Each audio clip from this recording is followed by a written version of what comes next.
المرسلين وعلى أهل بيته الطيبين الطاهرين المعصومين ولعنة الله على أعدائهم أجمعين. أما بعد فأعوذ بالله من الشيطان الرجيم. اللهم صل على محمد وآل محمد.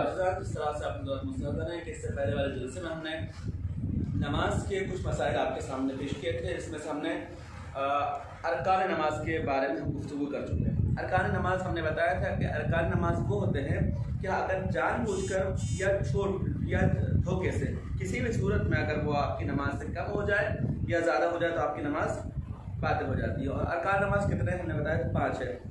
ایک ہے تکبیرۃ الاحرام، پھر نیت، پھر رکوع، سجدہ، پھر آخری ہے متصل قیام متصل برکوع. قیام متصل برکوع ہم نے آپ کو بتا دیا تھا کہ یعنی رکوع سے پہلے اور رکوع کے بعد کچھ دیر تک کھڑے رہنے کو قیام متصل برکوع کہتے ہیں. یہ 5 چیزیں جو ہے اگر آپ کی نماز سے باطل ہو جائے کسی بھی صورت میں یا اضافی ہو جائے تو وہ باطل ہو جاتی ہے. ان کے علاوہ باقیہ جو صورتیں ہیں وہ ان کو کہتے ہیں غیر رکن. غیر رکن میں واجبات ہیں، واجبات نماز ہے. واجبات نماز 11 ہیں جن کو مل کر پوری ایک نماز تشکیل ہوتی ہے. تو ان میں سے اگر 5 چیز تو رکن ہے اور باقی کی جتنی چیزیں ہیں وہ ہیں کیا؟ غیر رکن ہے. مثلا سب سے پہلی چیز ہے پورے جو ارکان نماز ہے وہ پہلے گنا دوں. سب سے پہلے نیت، اس کے بعد تکبیرۃ الاحرام، اس کے بعد قیام، اس کے بعد قراءت، اس کے بعد رکوع، اس کے بعد ذکر رکوع، اس کے بعد سجدہ، پھر اس کے بعد ذکر سجدہ، اس کے بعد تشہد، پھر سلام. ایک ہے مبالات اور ایک ہے ترتیب. ان سب چیزوں کو ملا کے 11 چیزیں ہوتی ہیں، اس کو کہا جاتا ہے نماز. باقی سب چیزیں غیر رکن. غیر رکن کسے کہتے ہیں؟ غیر رکن اسے کہتے ہیں کہ آپ جان بوجھ کر ان کو نہیں چھوڑ سکتے. یعنی اگر آپ جان بوجھ کر ان کو کم یا زیادہ کر دیں تو آپ کی نماز باطل ہو جاتی ہے. لیکن اگر دھوکے سے وہ چیز آپ کو چھوٹ جائے تو آپ کی نماز باطل نہیں ہوتی. مثلاً کیا؟ مثلاً قراءت. قراءت کسے کہتے ہیں؟ نماز میں قراءت کرنا واجب ہے، واجبات نماز میں سے ایک ہے. کسے کہتے ہیں قراءت؟ قراءت کہتے ہیں سورہ حمد اور دوسرے سورے کو پڑھنے کا نام ہے قراءت. یعنی بسم اللہ الرحمن الرحیم الحمدللہ رب العالمین، اس کے بعد جو سورہ پڑھی جاتی ہے ان دونوں عمل کو کیا کہا جاتا ہے؟ قراءت. تو یہ بھی نماز میں واجب ہے. لیکن اگر انسان دھوکے سے اس کو چھوڑ دے، مثلا نماز پڑھ رہا تھا الحمدللہ پڑھ دیا، الحمدللہ پڑھنے کے بعد دوسرے سورہ پڑھنا بھول گیا، دوسرے سورہ پڑھ ہی رہا تو بھول گیا الحمدللہ کا غیر مغضوب علیہم ولا الضالین اور اتنا کہنے کے بعد وہ چلا گیا رکوع میں. اب رکوع میں جانے کے بعد اس کو یاد آ رہا ارے ہم نے سورہ حمد تو پڑھ لیا لیکن اس کے بعد والی صورت میں نہیں پڑھی، تو کیا اس کی نماز باطل ہو جائے گی؟ کہتے ہیں نہیں، اس کی نماز باطل نہیں ہوگی. کیوں نہیں ہوگی؟ وہ اس لیے کیونکہ دھوکے سے اس کو چھوڑ دیا اور کیونکہ وہ ایک دوسرے رکن میں داخل ہو چکا تھا. دوسرا رکن کون سا؟ کیا بولتے ہیں؟ رکوع. دوسرے کام میں داخل ہو چکا تھا تو اب وہ واپس پلٹ بھی نہیں سکتا کہ کھڑا ہو جائے اور پھر دوسرا سورہ پڑھ لے. اگر کھڑا ہو جاتا ہے اور پھر دوبارہ رکوع میں جاتا ہے تو اس کے رکوع 2 ہو جائے گی. اور اگر رکوع یعنی رکن اگر 2 اضافی ہوگا تو آپ کی نماز باطل ہو جائے گی. تو آپ کو پلٹنا نہیں ہے. اگر آپ نے بھولنے سے دوسری سورہ نہیں پڑھی تو آپ کی نماز درست ہو جائے گی.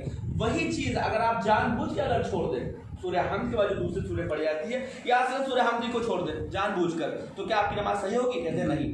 اب آپ کی نماز صحیح نہیں ہوگی وہاں پر کیونکہ آپ نے دھوکے سے وہ کام ہوا تھا اور یہاں پر آپ جان بوجھ کر. تو یہی فرق ہے رکن میں اور غیر رکن میں. ایسے دوسرا مثال اس کی ہے کہ مثلا جماعت ہو رہی ہے، جماعت میں کوئی شخص آیا، سورہ پہلی رکعت ختم ہو گئی تھی، اس کی پہلی رکعت ختم ہو گئی اور پیش امام جو ہے رکوع میں جانے والے تھے. اب اس کا فریضہ کیا ہے؟ اس کو جب جماعت میں ملنا ہے تو کیا ہے یہ فوراً رکوع میں مل سکتا ہے؟ کہتے ہیں ہاں بالکل مل سکتا ہے. اب یہاں پر جان بوجھ کر بھی مجبوری کی صورت میں سورہ حمد کو اور اس کے بعد والی سورہ کو چھوڑ سکتا ہے. کیوں؟ کیونکہ وقت نہیں ہے اس کے پاس. اگر وہ پڑھے گا تو وہ پیش امام رکوع سے کھڑے ہو جائیں گے. اب یہ مجبوری کی صورت میں وہ چھوڑ سکتا ہے. تو غیر رکن وہ ہے یا مجبوری کی صورت میں یا دھوکے سے.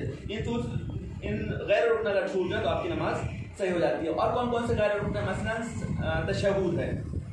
تشہد بھی اسی طریقے سے. تشہد انسان دوسری رکعت پڑھنے جا رہا تھا کہ اسے یاد نہیں، وہ سمجھا پہلی رکعت ہے. اب وہ کھڑا ہو گیا، کھڑے ہونے کے بعد اس نے سورہ حمد بھی پڑھ لی، سورہ حمد کے بعد دوسری سورہ بھی پڑھ لی.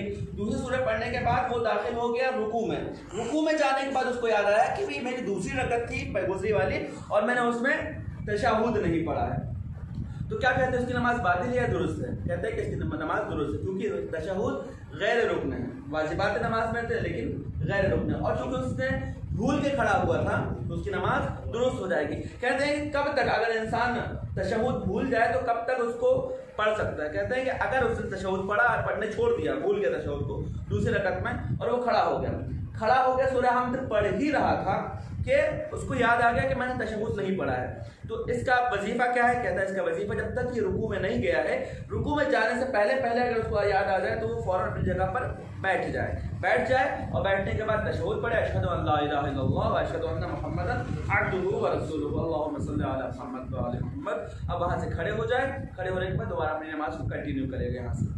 ایسی غیر رکن جتنے بھی ایسے سلام بھی ہے، سلام انسان مثلا سلام نہیں پڑھا تھا، چوتھی رکعت کی یا تیسری رکعت تھی اس کے مغرب کی عشاء کی، سلام نہیں پڑھا، اس نے کھڑا ہو گیا، کھڑے ہونے کے بعد یاد آیا اس کو ارے یہ میری چوتھی رکعت تھی اور مجھے یہاں پہ سلام پھیرنا تھا، اب وہ کھڑا ہو گیا، سورہ حمد پڑھ ہی رہا تھا اور اس کو یاد آ گیا، تو کہتے ہیں وہ اپنی جگہ سے بیٹھ جائے گا، بیٹھ جانے کے بعد السلام علیکم ورحمۃ اللہ، تشہد کے بعد سلام پڑھے گا اس کی نماز۔ لیکن اگر ابھی اس نے سورہ حمد اور دوسری سورہ پڑھ رہا تھا، اس وقت یاد آیا تب تک تو بیٹھ سکتے ہیں، لیکن جیسے ہی وہ دوسرے رکن میں داخل ہو جائے گا، مثلا ابھی رکوع میں نہیں گیا تو یاد آ گیا تو بیٹھ جائے گا، لیکن جیسے ہی وہ رکوع میں چلا جائے گا، جو جیسے ہی رکوع میں چلا گیا تو کیا ہوا؟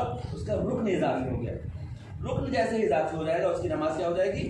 باطل ہو جائے گی۔ اگر رکن اضافی ہو جائے یا پھر کم ہو جائے تو ہر صورت میں اس کی نماز باطل ہو جاتی ہے۔ والسلام علیکم ورحمۃ اللہ وبرکاتہ۔